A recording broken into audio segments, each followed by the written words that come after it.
हमारे भीतर से जो अंधकार है उसे नष्ट करते हैं और श्री हरि से हमें मिला देते हैं।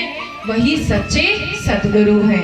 बोलो सतगुरुदेव भगवान की जय हो। नारद जी के उपदेश से राजा प्राचीन भररी का कल्याण हो गया। जीवन में किसी ना किसी का उपदेश से हमारा जीवन बदलता है। कई बार कहा है और बार बार कहा है, आप यहाँ आए, सबसे पहले कहते ये जो कथा है यहाँ साक्षात श्री हरि विराजित है। ये आप सभी को देख रहे हैं। इनका मुख आपके सामने क्यों है? क्योंकि ये आप सभी को देख रहे हैं। और कब किस पर दृष्टि पड़ जाए, कब उसका कल्याण हो जाएगा, ये कोई नहीं जानता। कहते एक क्षण, ऐसा नहीं है 100 दिन लगते हैं, 1 साल लगता है, बोले एक क्षण लगता है, सिर्फ एक क्षण। एक क्षण में उसका हृदय जो है परिवर्तित हो जाता है, उसका मन परिवर्तित हो जाता है और उसके हृदय में आकर के साक्षात विराजित हो जाते हैं। जहां नारद जी हो, नारद जी जिस पर कृपा करते हैं तो उसे अल्प वस्तु नहीं देते, छोटी मोटी वस्तु नहीं देते। कहते उसे क्या दे देते हैं? उसे साक्षात श्री हरि दे देते हैं। प्राचीन भररी के 10 पुत्र हुए प्रचेतागण, इनको नारद जी ने उपदेश दिया।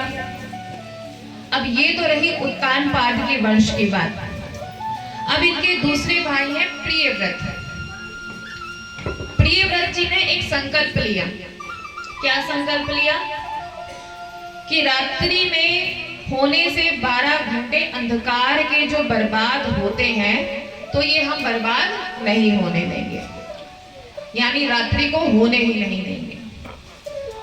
अब 24 घंटे प्रकाश करने का उन्होंने व्रत लिया। अब एक ऐसे रथ का निर्माण किया जिसमें इतना प्रकाश था कि वो रथ जहां से निकलता था वहां मानो जैसे कि साक्षात सूर्य देव जो है वो प्रकट हो गए। अब रथ का निर्माण किया, पृथ्वी की 7 प्रदक्षिणा लगाई, 7 दिन तक रात नहीं हुई, 24 घंटे दिन बना रहा। अब ब्रह्मा जी ने देखा, कहा कि ये तो गड़बड़ हो रही है।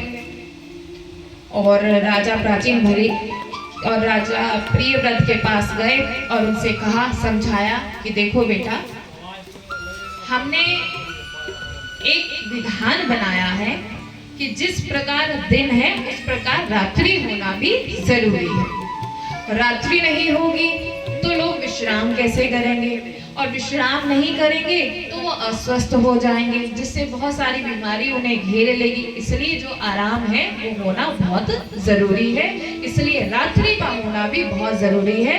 तुम विधि के विधान को मत बदलो, हमने जैसा बनाया है वैसा चलने दो। तो वो मान गए। अब प्रियव्रत के प्रताप से पृथ्वी में 7 दीपों की स्थापना हो गई। 7 दीप जो है बने। सबसे पहले हुए जम्बूदीप, जिसके राजा बने आर्यमित्र। इनके 9 पुत्र हुए तो जम्बूदीप के 9 खंड हो गए। सबसे पहला है अजनाब खंड। अजनाब खंड के राजा नाभि बने। नाभि के बेटा भगवान ऋषभ देव हुए। बोलो ऋषभ देव भगवान की जय हो। ऋषभ देव जी ने इंद्र की बेटी जयंती, उसके साथ विवाह किया, जिससे 100 पुत्रों को जन्म दिया।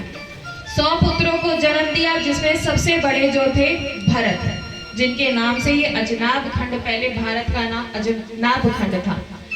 अजनाब खंड से जो है भारतवर्ष जो है वो जाना गया।